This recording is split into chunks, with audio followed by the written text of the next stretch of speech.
Hi Sergio, so I'm running the Mishimoto oil cooler to the oil filter housing. Ignore the oil, that's some spilt oil from filling it up, not a leak. And that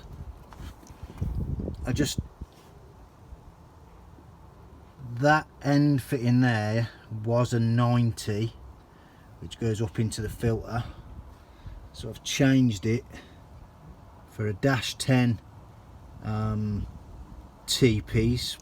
The -10 has got a female on the bottom of the leg of the T, if you like, going up to the -10 that was screwed into the housing filter, and two male ends.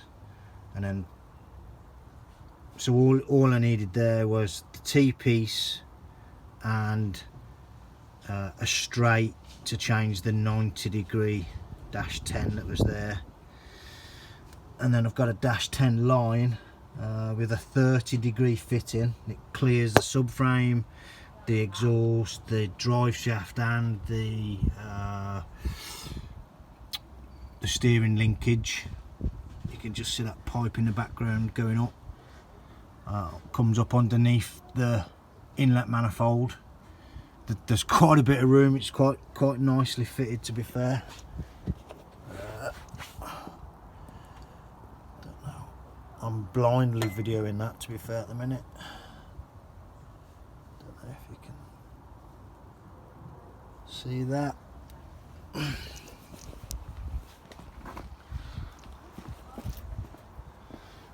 And then that rises up.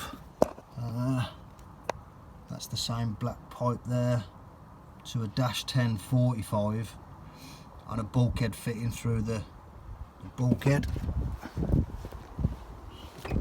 Oh, I can't bloody that, man.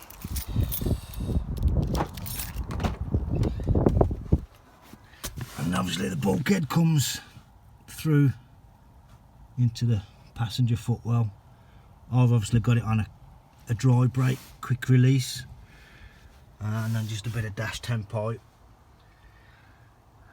to the sump with it's a normal gas valve, some fucking iron 1/2-inch fittings, and a gauge and stuff. So yeah,